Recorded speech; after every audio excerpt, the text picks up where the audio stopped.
Welcome back to the Great Ace Attorney! We're back with the trial. Sorry, my learned friends. Is that my intro for this game? Yeah. Alright, back to the Old Bailey, everyone. Whoa, hello.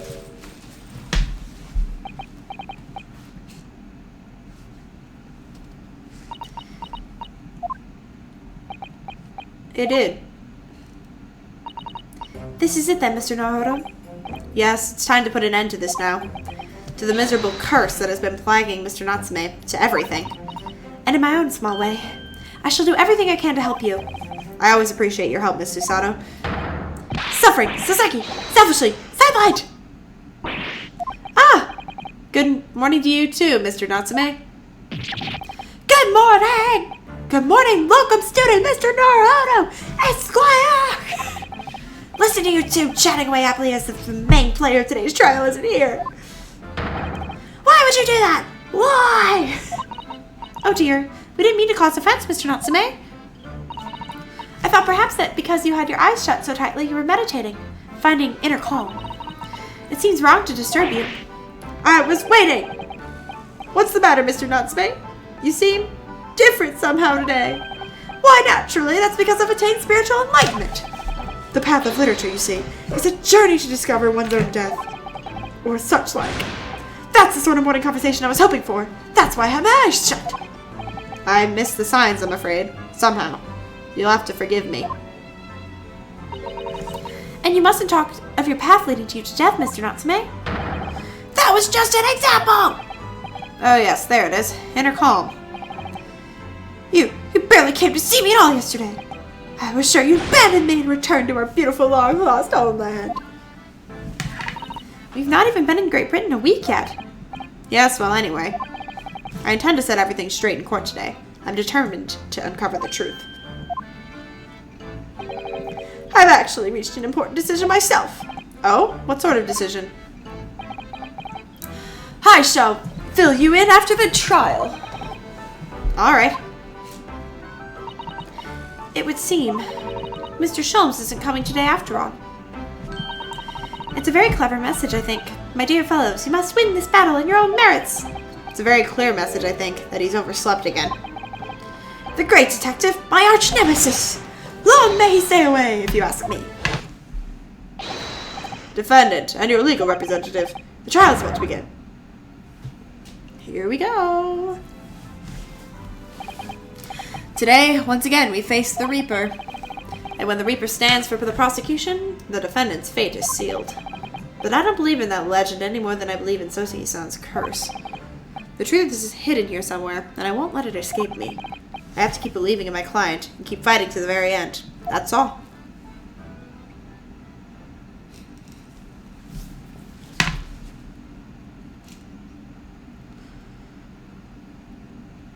Here we go.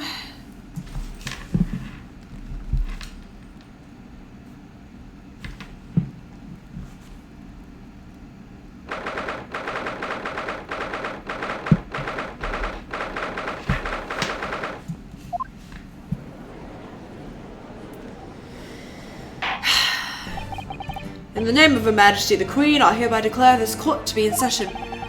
I call upon the counsels for the prosecution and defense to declare their willingness to proceed. The prosecution is ready. Yes, the defense is ready. Very good. And now I call upon the 6 ladies and gentlemen of the jury, chosen by the, yep, okay. Yep, they're ready, they're ready, they're ready, they're ready. Yep, same one. Yep, everyone's ready. I'm sorry, y'all ready. Ready. Okay. Now, Lord Van Zyk, what can you tell us? The prosecution's report, please, for the court. In relation to the theory expounded by the defense yesterday regarding the defendant's tea. I'm so scared.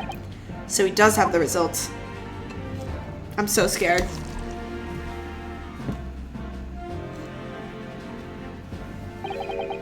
Before the prosecution delivers the black news about the black tea belonging to the blackguard on the dock. Pray, allow me a moment to savor a liquid of a more sanguine hue. In fact, I'll defer to the good detective for the report. Here's to you, Inspector. Yes, sir. Thank you, sir. As indicated by the defense, we found a bar of soap just outside the victim's window in the snow.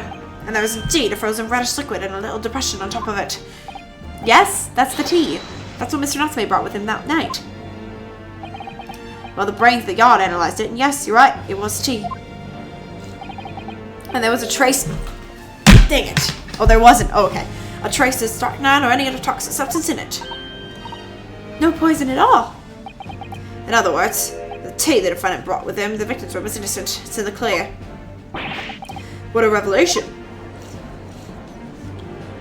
I saw that wrong for a second. As I suspected. This makes it quite clear. The defendant, Mr. Sosa... My learned friend is jumping to conclusions again. A typical... esteemed foreigner from the beautiful land of the East reaction. What? Yes, it's true. No poison was found, and a few drops of liquid recovered from the soap on the window ledge. But what logic is that? Would you take a drop from the Thames and conclude that the water in the ocean isn't salty? The water in the ocean is extremely salty, Counsel.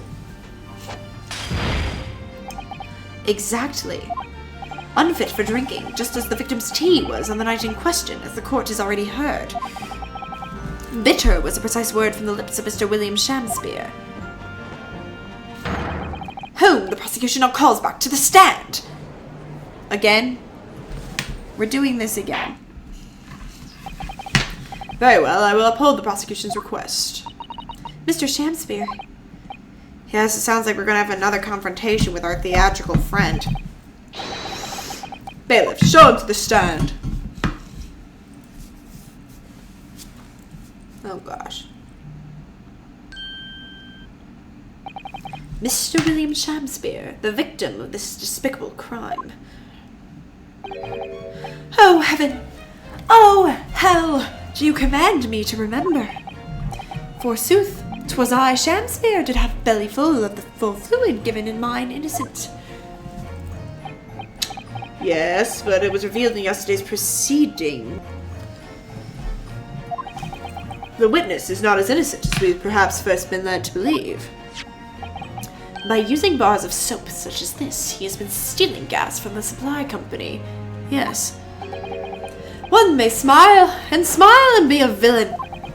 Forsooth, 'twas I, Shamspeare, did have a room full of the sweet fuel given. That's right, Felgers, don't forget, this man is a rotten thief. I haven't forgotten, kept it all in the ice cones a tiny secret, did you? You should have owned up sooner. Arrest him, I say! Oh, indeed, by dint of vile and cowardly means have I plotted to further mine own ends, I confess.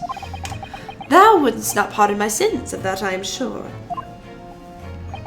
If you acknowledge your wrongdoing, what exactly are you doing here? Cowards die many times before their deaths, and for a coward such as I, death be well deserved. But would it still a greater crime passeth unpunished?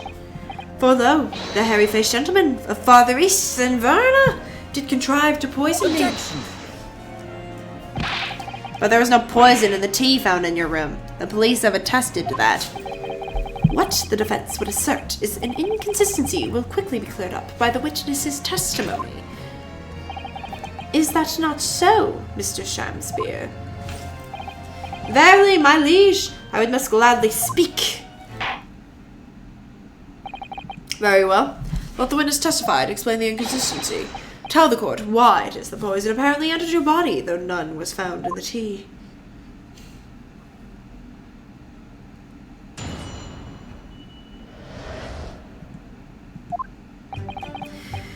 The Japanese man did come to my chamber with tea brewed in a pot.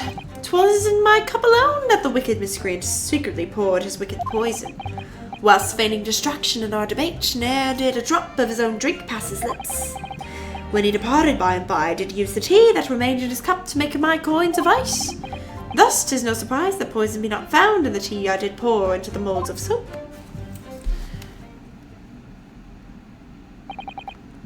The poison was slipped into the cup after the tea had been poured. the normal way for poison to be administered, in my experience. Quite. Otherwise, it would be disastrous if the poisoner were to mix up the cups, for instance. But no poison bottle was found. Because, quite simply, the Japanese took the bottle back to his own room. The absence of a vessel containing the poison only became problematic when considering suicide. I knew that. By now, it should be perfectly clear. A bar or two of cheap soap is wholly insufficient to wash the deep stains of guilt from the accused's hands. Sirs, mesdames, 'tis true that I, Shamspeare, be a common thief of gas. But, listen here, ladies and gentlemen.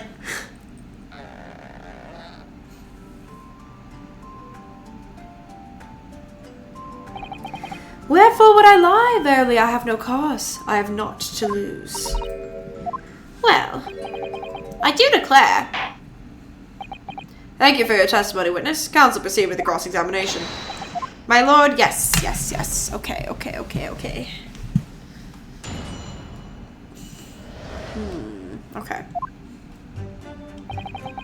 The Japanese man to come to the chamber with tea brewed in a pot. Hold it! Are you saying that you saw the moment when the poison was added to your tea? To have witnessed the act and then drank the tea. Thou dost describe the actions of a fool. Quite so. But no one likes going thirsty, do they? Sooner would I die quenched than parched, would I have the choice. Actually, on the night in question, the water main was frozen, I believe, wasn't it? Were it not for the tea and soup, I would sooner have died frozen than quenched or parched. Right, no ice coins means no heating. The witness had more than one brush with death on the night in question, it would seem. Remind the court, Mr. Shamspeare, as to whether the accused drank any of the tea which he brought with him. With the greatest pleasure, my liege. Whilst feigning distraction in our debate, ne'er did a drop of his own drink pass his lips. Okay. That ain't true. Okay, let me save and then present evidence. I have evidence. This is a false statement. There were two empty cups. Stupid.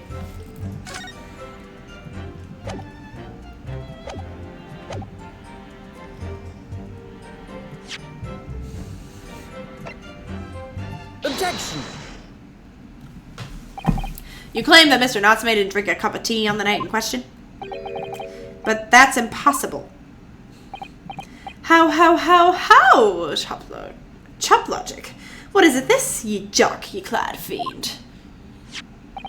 The two teacups from this scene, one used by the victim and the other by the defendant, have a clear difference between them, one that represents incontrovertible proof. Incontrovertible. What difference? Look at this cup, inside of the cups. Just here, there's clearly a visible ring. Yes, a tea ring, commonplace enough. Indeed, such stains occur all too readily when one leaves the tea in a cup for a while. And yet, Mr. Natsume's cup has no such ring. You're right, it's completely clean. And prithee, sir, what makest thou of it? Exactly what Mr. Natsume told the court yesterday. The Japanese saying he quoted, "Drink tea while it's hot." That's right, yes. The jittery Mr. Natsume was true to his usual self that night and drank his tea in no time. If, as you claim in your testimony, he didn't touch a drop of his tea, a ring would have developed on the inside of his cup as well after the several hours the tea was left standing. But, in short, Mr. Shamspeare, you clearly lied to the court. Get thee to a nunnery! Objection! Objection, my butt! As a rule, I fill my hollowed chalice up to 7 times during one trial. You might want to keep that information to yourself. Yet, on occasion, tedium distracts me, and I pour more times than I intended until the bottle is dry. Your drinking habits are fascinating, but irrelevant. On the contrary, they illustrate the fickleness of human memory. To William Shakespeare. Yes, my liege. Though you previously stated that you made the coins of ice from the leftover tea in the accused's cup, could it be that you were perhaps mistaken? Eh? Could it be that, yes, perhaps there was some tea remaining in the small teapot left at the scene? A fact that had vanished from your memory until now. Faith, my liege, thou art a magician! For verily 'tis as though thou hast seen with thine own eyes that night. What? Forsooth, I was mistook. I did plan to use tea from the Japanese fellow's cup, but lo, when I looked, 'twas empty. And thus did I use the dregs that festered in the teapot, as my liege did suggest. And you've just suddenly remembered now that you'd made a mistake? Are we supposed to believe that? Objection! People's memories are imperfect, my learned friend, which is why we rely on evidence instead. But in any case, it makes no difference. The victim's most recent testimony tells us two things of note. Firstly, that the poison was put into the victim's teacup only. And secondly, that this spoilt cup was not the source of the insipid ice coins that have bewitched this court. The prosecution makes a fine summary of the facts. Furthermore, that testimony remains valid and in full support of the established facts. In other words, put your cape back on. The inconsistency claimed by the defense simply does not exist. No. What does this mean then? I do declare it means there's no issue with the gas thieves. Thievery, apart from the bit about thieving gas, obviously. My lords, ladies and gentlemen of the jury, I do solemnly swear that I'm up to no good. After I did dine at Grubb's Grubbery Ale House that night, naught did pass my lips but the black tea given me by the Japanese, whose back be stooped as low as death. And on what did you dine, sir? Why, I did partake in my favourites, a broth as wouldst be called soup, and a leaf as wouldst be called salad. As insalubrious and menu as the establishment where it was served. But you gods will give us some faults to make us men. Willingly would I suffer what punishment 'tis seen fit to serve a wicked thief of gas, but I pray you wise and noble fellows ne'er forget the simple truth. That be one thing, and this be another. Oh no. Jurors all, your humble servant Shakespeare doth entreat you, punish the Japanese fellow for his sins. Oh no. If I may speak, my lord. Yes, Mr. Foreman. I believe we may have been duped by that rotten defense lawyer. By me? I do declare you might be right. We all know the wife is making coins of ice to keep himself warm. But this lawyer lad says he's stealing gas. He deserves a dose of poison, eh?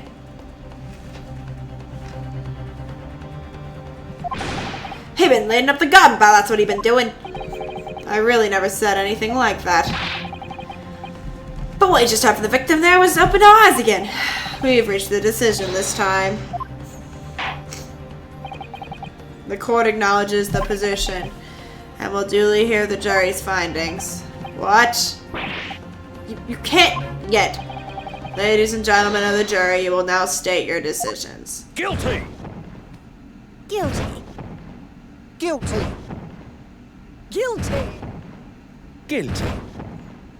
Guilty. It hasn't even been 5 minutes.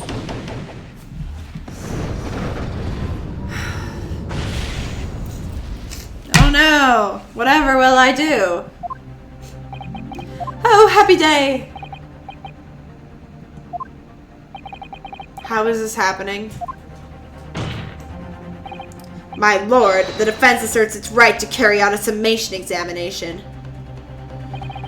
Very well, the court upholds the defense is right. Typical. My learned friend is unable to accept the obvious truth. Jurors, the court calls upon each of you. State the grounds in which you say the defendant is guilty. Here we go.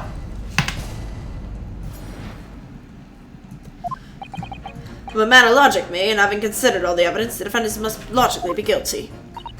I do agree the gas is far too expensive. I can quite understand why the man would want to avoid paying. This stuff explodes and it can poison you. It's absolutely lethal, gases. Gas doesn't come for free. It costs a fortune to deliver it around the city and maintain the pipes. Truth be told, the tea my wife sets up for me is a little sketchy at times. If nothing else past the victim's live tonight, there's no other explanation, is there? Gas. I do feel perhaps personal opinion about the gas and its supplies influence decisions. But never mind. No, you really should mind. The truth is, our counter-argument wasn't as unassailable as we'd hoped. And Mr. Shamspeare was poisoned. There could be no doubt of that. Then how are we supposed to turn this around? I think we need to establish a method by which Mr. Shamspeare was actually poisoned. Gas. Our only hope is to demonstrate that to the court incontrovertibly, but that's surely almost impossible. If we don't manage it, though, Mr. Natsume will be found guilty. No delays. Proceed. Alright. I think I know who we're going to be pitting against each other. Look at him over there. As if Shakespeare was a blonde. Okay, so he's not going to be... Okay, not that. This guy is going to be pinned against this guy. Hold it!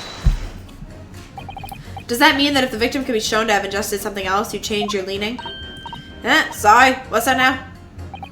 Oh, I was just saying, if the victim did actually eat or drink something else on the night, what's the matter with you? Sorry. I said, and nothing else past the victim's lips that night, there's no other explanation. Haven't you been listening to me at all? I feel there's an English expression with about a pot and a kettle that's appropriate here. Compared to the other jurors, yep, okay, I suppose. He has selective hearing? Exactly, but still. This juror may well be the key to the breakthrough. He is. We just need to press, hold on. I'm skipping. I know who I need to do. I'm just gonna press, I'm skipping. I'm sorry. No, you don't need to refresh my memory. I'm chilling. Actually, I don't think there's any need. It's vital we start trying to change the juror's mind as soon as possible. Of course. I'm sure you're right. Yeah, I don't need my memory refreshed. Shut up. Okay, sorry. I didn't mean to tell you that. You're a sweetheart. I didn't mean to be mean. Okay. Hold it! Could we please talk about the poison rather than the gas, do you think, sir? Well, if you like, I mean, to be honest. I take poison over gas every time. You take poison? What I mean is, poison can only poison you. It doesn't explode, does it? Goodness me, what are you talking about? Set him straight, please, lawyer man. Well, it's certainly true that poison isn't prone to exploding. But I think you'll find poison also can't light or heat up a room. Ah, you're right. I hadn't considered that at all. Young lawyer man.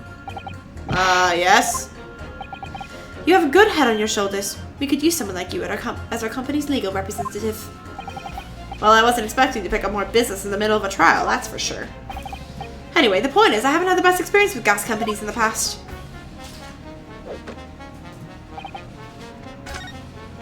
One sec. Let me save. I don't know if it's too soon.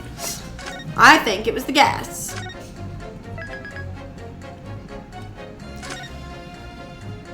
It could have look-y has something to do with his little scam.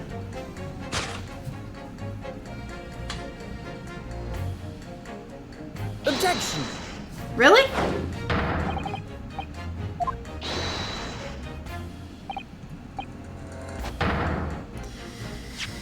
Okay, I guess not. Who else can I do?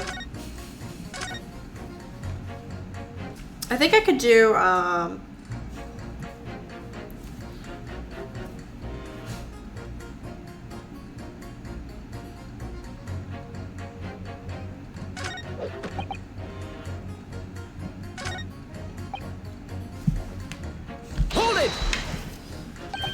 You mean it's poison? That's right. It happens I've tried a few times now. This is most troubling indeed.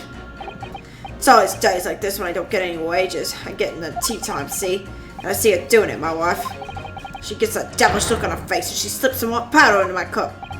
And you drink it anyway? I was brought up proper, I was. Someone gives you a cup, you drink it. And what happened to you? What did it taste like? It was awful, believe me. Salty.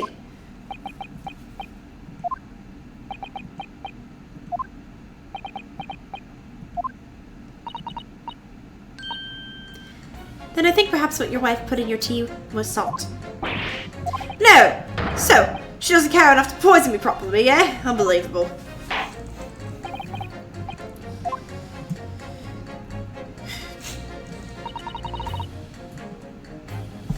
Okay, let me say, maybe I have evidence. I'm just trying to think. I'll always have to go back and press the first two again. But let me just see what evidence I have. What about the gas thing?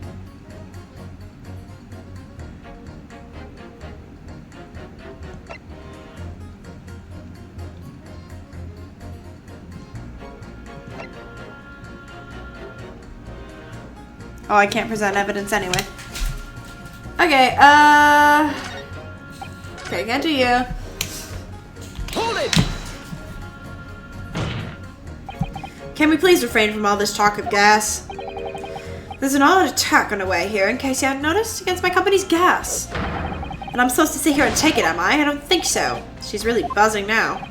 All I've heard about our wonderful fowl is explosions and poisonings. What about electricity? What about getting electrocuted? What about that? A little explosion here and there is nothing in comparison. And any explosion could hardly be described as nothing but nevertheless, the theft of your gas is deplorable. My point exactly. We have far more devious rabbits to tend with on a daily basis, you know. More devious? Who, madam? Other gas companies, of course. Other gas companies? We generate gas and we deliver it to our customers fair and square. Indeed, nobody's questioning that. Okay, blah, blah, blah, blah, blah, blah, blah, blah, blah. You wouldn't think it's possible, would you? But they steal our gas, you see, and they sell that. They steal your gas? How on earth is such a thing possible? Gas companies like us deliver gas to people's homes via a network of pipes. These devious reprobates secretly could disconnect our pipes and divert the gas into their own rotten pipes. Then they make a contract with the households supplied by those pipes and take money for the precious gas that's rightfully ours without us even knowing. They're diverting gas from their own pipes illegally. What a brazen form of theft! When we visit customers' houses to collect the money from their meters, we always have to check whether or not one of those devious companies is up to tricks. Excuse me. Not sure where this is going. Do you have something to say about that juror number 3? Oh golly, you mean me? I'm terribly sorry, I was just thinking to myself. I really did catch him off guard there. Thinking about what the lady next to you was saying, correct? Well, yes. I just got a little riled up about it recently, you see. Go on. An ultimate gas worker visited my house the other day to investigate the pipe work. We need to ask you for cooperation while we carry out a secret check for your property, sir, the fellow said. So I let him in. And do you know what he did? I'm afraid I have no idea. Please tell us. He proceeded to take one of my lights off the wall. Then he grabbed the exposed mouth of the pipe and started blowing into it. What do you think he was doing, young man? You're giving away his company secrets there. Oh, please, everybody knows. But it was very nearly the death of me, I can tell you. What do you mean? I'll explain if you don't mind. As I said before, these unscrumptious other gas companies connect their customers to our pipe network. Yes, but how does blowing into the pipes come into it? Obviously, there's gas in these pipes, and it's the fairly low pressure.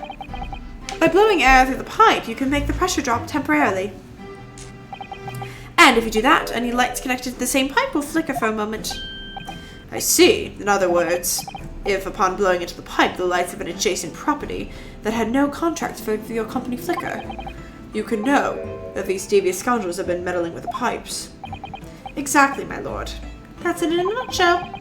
It's the reason why we have teams of workers going around neighborhoods to investigate which lights flicker. The trouble is, a particular worker who came to my house didn't know the strength of his own breath. He blew out the pipe with all his might, and you can guess what happened, can't you? Well, if he blew hard, then... Wait, you mean... That's right! The lights didn't just flicker, they went out, along with the stove. Gas started pouring into the house. What a disaster. The gas supply must have been interrupted briefly because the man blew too hard, so the flames went out. I'm afraid I yelled at the fella. Are you trying to kill us all? I said. So by disconnecting a lamp and blowing into the exposed gas pipe, it's possible to extinguish lamps and stoves connected to the same network of pipes. And then when the gas starts flowing again, it just silently seeps into the room. Mr. Naruto, I think perhaps... Yes, this is most certainly the clue we've been hoping for. Juror number 3. The defense requests that you amend your statement to include that information. Oh, well, if you like. I don't mind. Well, I do. That's our company. Like I said, madam, it's widely known already.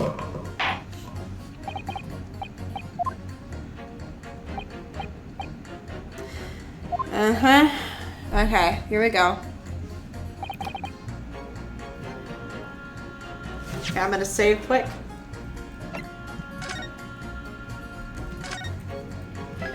Then pin him against the old man.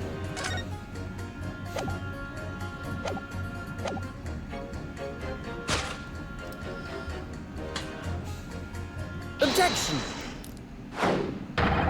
Those two statements clearly contradict each other. Good gracious. Whose two statements do you refer, counsel? Juror number 6. Did you hear what juror number 3 just said? Eh? What? Yes, of course. I heard him bumbling something or other. There is another explanation here, I believe. Something besides Mr. Natsume's tea did, in a manner of speaking, pass the victim's lips on the night in question. What? What explanation? I wonder, did the police check the mouth of the gas pipe feeding the wall light to the scene to see if there were any traces of poison there? I was curious to see what your floundering would result in this time, but the mouth of a gas pipe... Scotland Yard have enough to do without exploring such irrelevance. What a piece of work! He's a man! What exactly are you trying to say, Mr. Shamspeare? What speakest thou? Prithee, is it not strange as strange? That is what I say to thee, sir. I thought I'd been quite clear, but let me put it another way. The strychnine could have been on the mouth of the gas pipe that feeds the wall lamp in your room. And that is how the poison came to enter your body. Good gravy, goodness gracious. They tasty than gas pipes, is that what he's saying? Or is it the gentleman suggesting the poor man was so desperately hungry he tried to fill his belly with gas? Perhaps no actress would perform a kiss scene with him.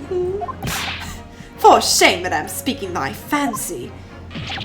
Are you sure I'm not such a buffoon that I have to kiss pipes? Objection! This is no summation examination. This is a farce.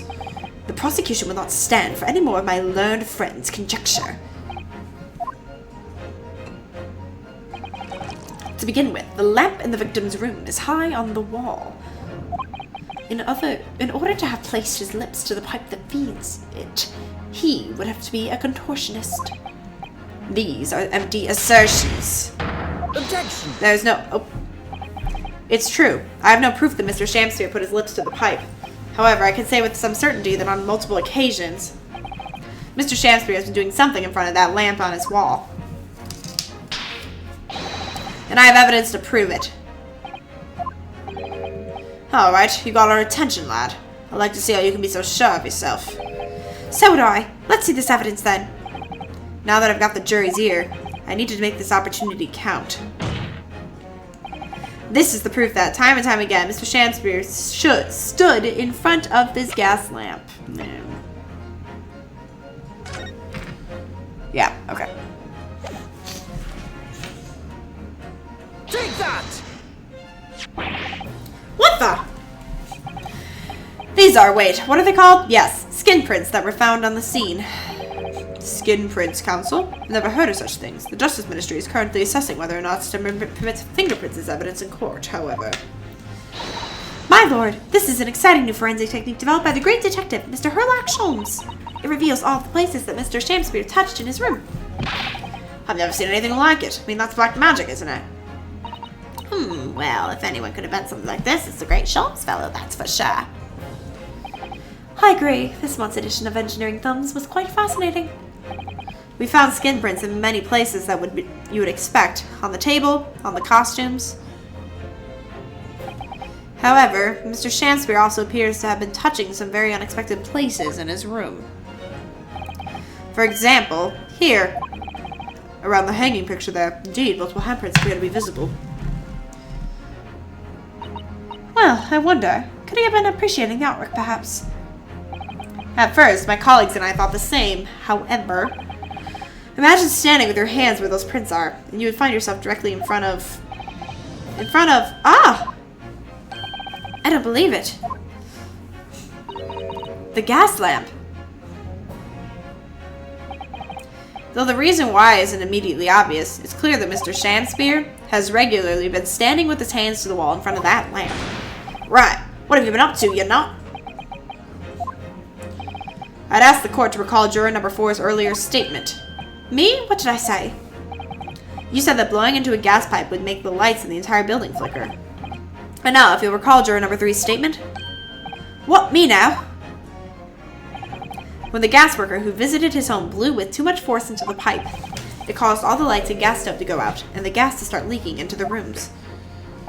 Obviously, that incident was an accident. However, the simple fact is,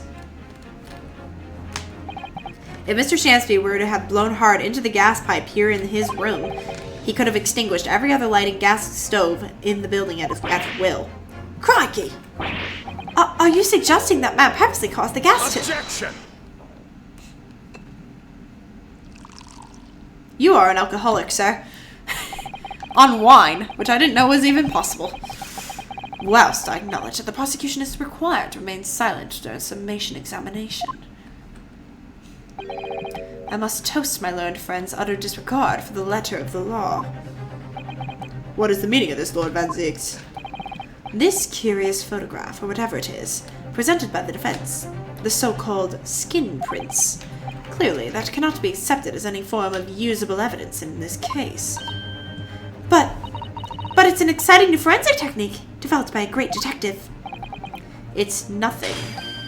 A mere toy developed by an amateur sleuth with too much time on his hands. Okay. Certainly more research of this nature by the esteemed Mr. Sholmes cannot be recognized by the court as formal evidence. But... Hold it! Please, my lord, if I may. Mr. Sato. It was not the defense's intention to submit the skin prints as formal evidence. We merely wished to present the results of the great detective's investigation of the scene, as a tool by which to explain a possibility to the ladies and gentlemen of the jury. And, if the trial were to come to an end now, we should never learn the truth behind those mysterious handprints that everyone has now seen. I don't believe we can allow that to happen, and I'm sure the jurors would agree.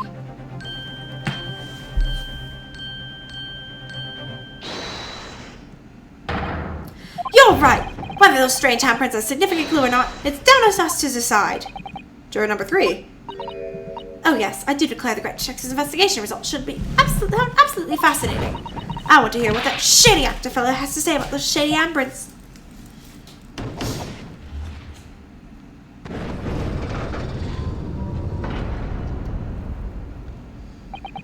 What's the matter with you two? I was foolhardy.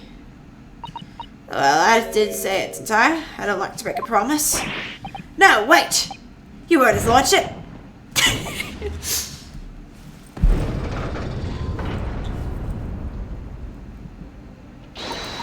Oh, well done, Mr. Naruto. Just one more juror changes his or her mind. Mr. Natsume's trial will have to continue. Thank you, Mr. Sato, but I could have done it without you. Oh no, it was you who identified the clue after all. This is very much your success. Why, Mr. Shamspeare? You seem to be losing your composure. Just one more juror, Mr. Naruto. You can do it! Very well. Continue, counsel.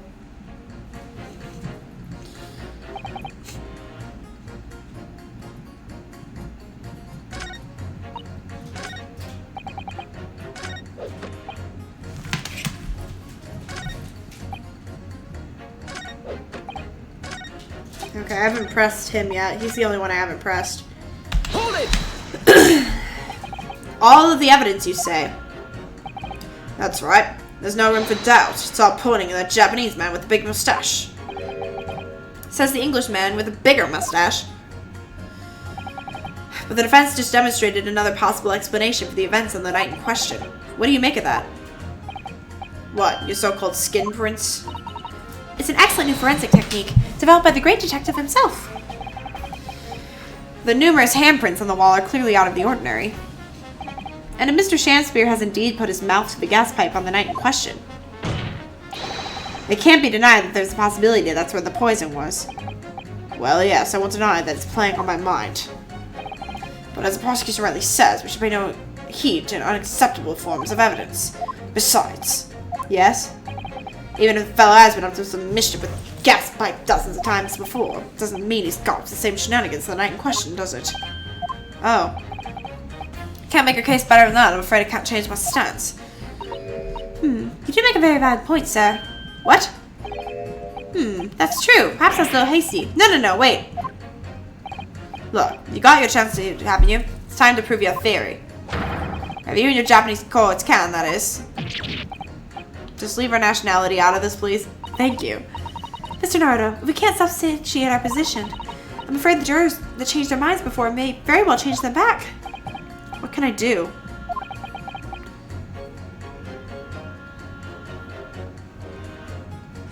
Let me save.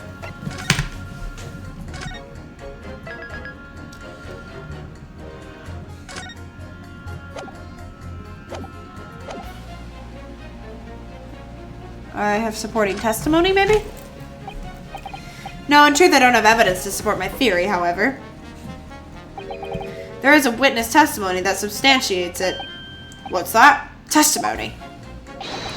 This is incredible. Whose testimony? Yes, it's all connected. Everything is linked. A person whose testimony revealed the details about the gas and residence, namely... Where'd he go? Take that! Obviously, I'm talking about the defendant, Mr. Sosuke Natsume himself. The defendant? At the very beginning of the proceedings here in court today, Mr. Natsume said the following, yesterday. My lodgings! There's a whole series of strange happenings in my lodgings! Even that fateful night, when I returned to his room, he lit my gas stove and climbed to bed before long. The stove went out, and somebody tried to kill me! On the night in question, the gas in the defendant's room went out. So I asked the court, was that a mere coincidence or not? Golly. So that Shakespeare fella blew out into the gas pipe to make the man's stove go out on purpose? Hold your horses there. What would he do that for? Mr. Foreman. What is it, man? We cannot allow judgment to be passed while this doubt remains. It's true that I don't have conclusive evidence yet. However, you must surely agree that there is more to this case than meets the eye. Ah! Fair enough. Like I said in the uppers, I'm a man of logic first and foremost.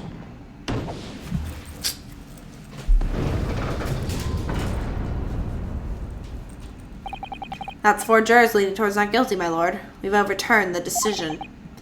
Therefore, the defense calls for the trial to continue.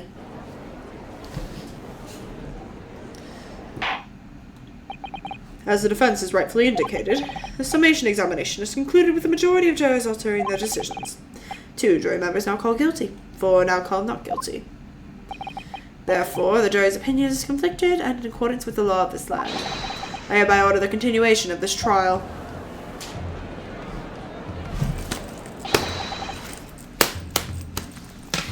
Mr. William Shakespeare. My lord, how can thy humble Shakespeare serve thee? What say you in response to the various revelations made during the summation examination? So God mend me. I do solemnly swear. I recall aught of either the lamp or the pipe.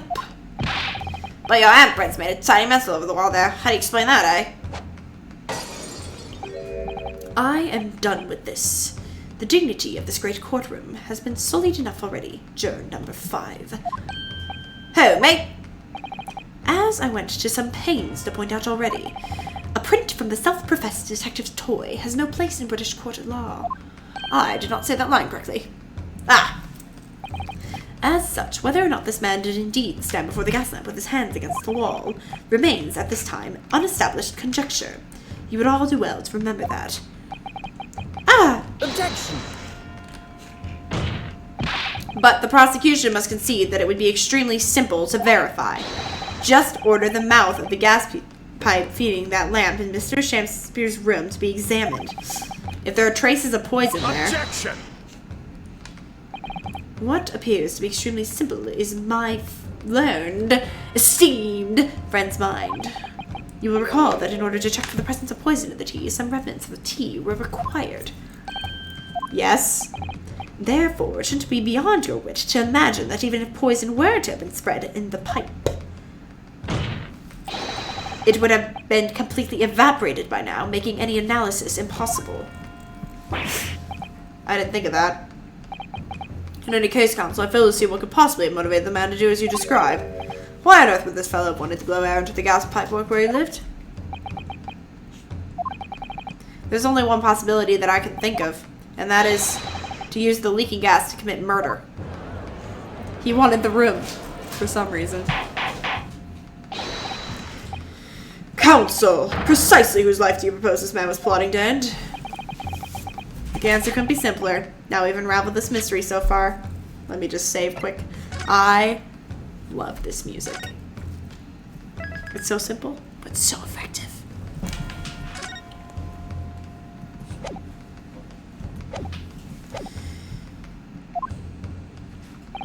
Mr. Shakespeare wanted to end the life of... Take that! If a gas lamp were to go out, it would be noticed immediately, of course. But a gas stove, on the other hand, could be silently extinguished by the killer without anyone noticing. I live around those spots myself, so I know what it's like. I can tell you, trying to sleep without the stove lit is pretty much suicide. You'd freeze to death in no time. Mr. Gerda, the landlord, has a large fireplace in his part of the residence, on the top floor. In other words, it wasn't the landlord, but a fellow lodger whose life Mr. Shakespeare was trying to end. Outrageous. I'm talking, of course, about the defendant. Mr. Natsume isn't the villain in this case. He's the victim this man was trying to murder. Good gracious! Objection! The accused is actually the aggrieved. Interesting. However, the fundamental facts of the case remain unchanged. Namely, that the accused is the aggressor here. What? How can you still claim that? Let us indulge your fancies for a moment and assume that there was indeed poison in the mouth of the gas pipe. The question then arises, is who put it there? Who did put it there?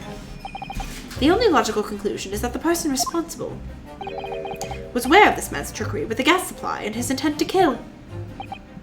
Yes, that would indeed seem logical. If the assailant were unaware, how would he or she have known to lace the end of the gas pipe with poison? So now we must ask, how could anyone have known of Mr. Shakespeare's murderous designs? You mean to suggest... Naturally, the sole possible answer to that question couldn't be more obvious. Only the man whose life was being threatened could possibly have known. What? In other words, the person who put the poison was not other than... What? Can only have been the accused, Mr. Sasuke Natsume. Huh? Whatever Mr. William Shakespeare may or may not have contrived to do, he was nevertheless the victim of a potentially lethal poison attack. And the only person who could possibly have perpetrated that attack is the accused, Mr. Natsume. I don't follow your logic. The defense counsel's theorizing has failed to avert suspicion from the accused. Far from it. In fact, now that a clear motive for the poisoning has been successfully established, that suspicion is greater than ever. Would you not agree, my learned, esteemed friend from the far rising nation of the east. And now he's collapsed on the desk again.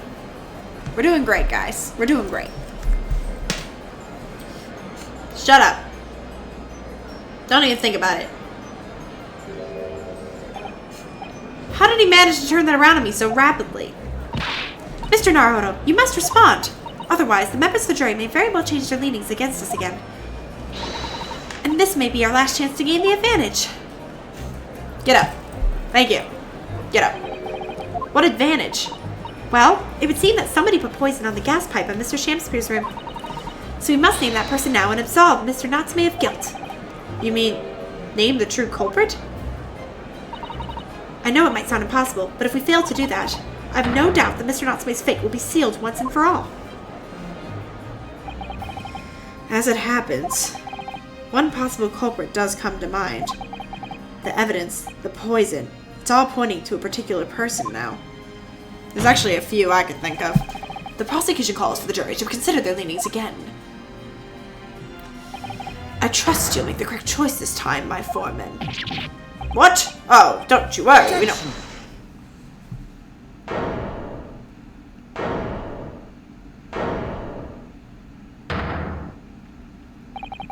There's one other person who I believe could have been involved in all this. Let me just save. I have a few different ideas. Like, literally I have a lot of theories.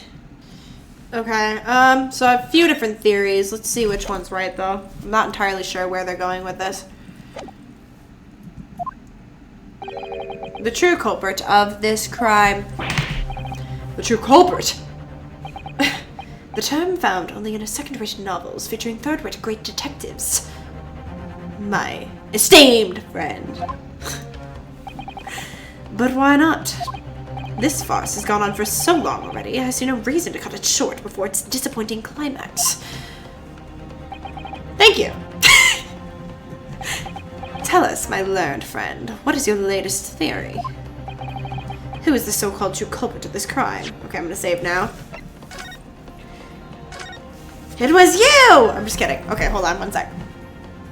Few ideas.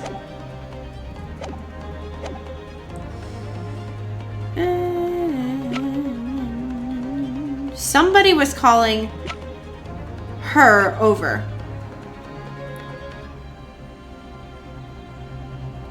So the other option is... What if he's still alive?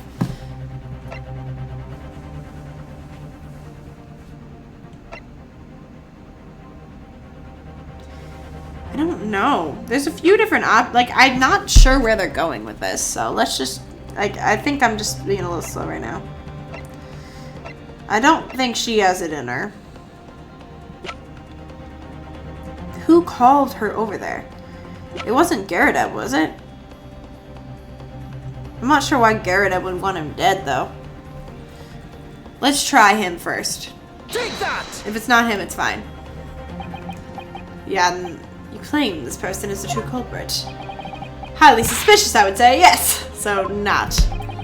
Perhaps, my learned friend, you should learn those white eyes. Okay. Shut up. I didn't think of him, but I'm just trying to think. I don't know who it is. It wouldn't be her, right? No, that doesn't make any sense. So it's not Garrett. I hate how long this takes to load. Okay. Let's just try it. Take that! The name of the... I was right? The only reason I didn't put her first is because I was like, no way. Okay. The name of the person responsible for the poison that afflicted Mr. Shamspeare is, I believe, Miss Olive Green. Miss Olive Green. Miss Olive Green. I do feel as though I've heard that name in recent past, Counsel, but I don't recall where. Miss Olive Green.